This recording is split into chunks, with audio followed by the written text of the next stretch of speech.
अच्छा तो मैं ऑफिस चलता हूँ। पापा भाई जल्दी आना।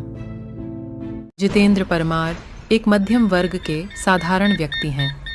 उनकी शादी को करीब 4 साल हो चुके हैं।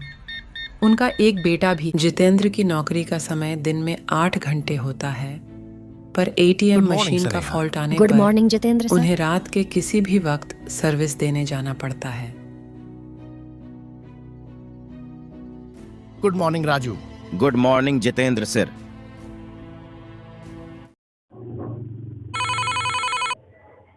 हेलो, आज मैं ऑफिस नहीं आ पाऊंगा।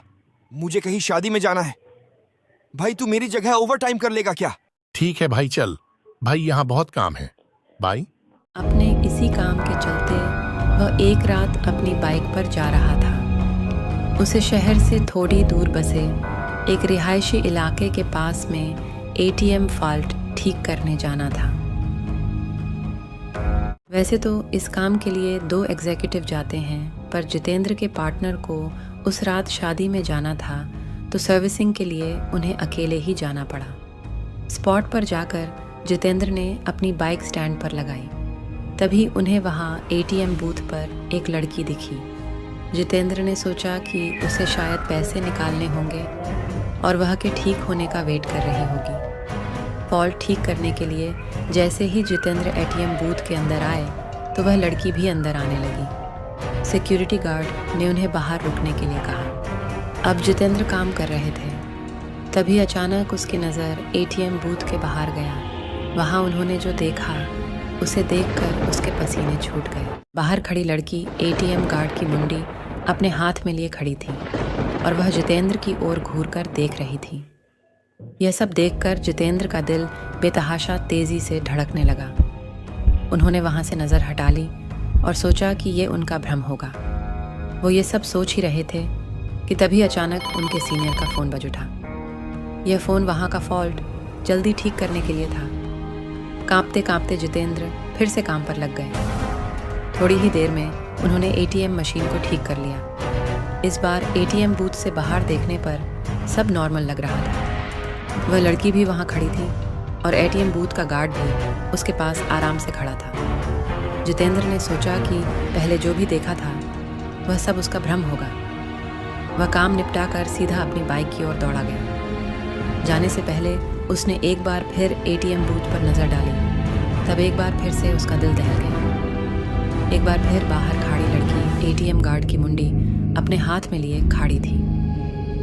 इस भयानक नज़ारे को देखकर जितेंद्र बुरी तरह डर गया और जल्दी से वहाँ से भाग निकला। राजकोट वापस लौटते वक्त भी उन्हें बार बार यह भास हो रहा था कि उनकी बाइक के साथ कोई परछाई चल रही है। वे घबराए हुए बीके चलाए जा रहा था कि न जाने कैसे अचानक ही उनकी बाइक बंद हो गई और ठीक एक बरगद के पेड़ के पास जाकर रुकी। जितेंद्र जी को यकीन नहीं हो रहा था कि उनके साथ ये सब सचमुच हो रहा है। उन्होंने नज़र उठाई तो बरगद की शाखा से झूलती एक आकृति नजर आई। उसके हाथ में एक नरमुंड था और वो अजीब घरघराहट भरी आवाज में कुछ बोल रही थी। जितेंद्र जी ये सब देखकर वहीं खड़े हो गए। उनकी चीख निकली। न उनके अंदर हिलने की ताकत बची। चुड़ैल पेड़ से उतरी। उसके उलटे पांव देखकर जितेंद्र जी के पसीने छूट गए। उन्होंने आंखें बंद कर लीं और भगवान को याद करने लगे। चुड़ैल उनके बगल में आकर बैठ गई और उनका सर सहलाने लगी। इसके बाद जितेंद्र जी को कुछ याद नहीं कि उनके साथ क्या हुआ। जब होश आया तो वे एक हॉस्पिटल में थे। मैं यहाँ कैसे आया? मैं तो जंगल में था। हाँ, आप जंगल में थे। आपको वहाँ से कुछ लोग हॉस्पिटल में लेकर आए। अब आप बिल्कुल ठीक हैं, घर जा सकते हैं। सुबह कुछ स्थानीय लोगों ने उन्हें बेहोश पड़ा देखकर हॉस्पिटल पहुंचा दिया था।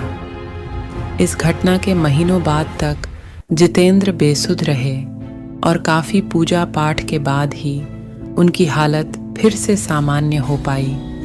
अब वे राजकोट छोड़ चुके हैं और एक सामान्य जी रहे हैं।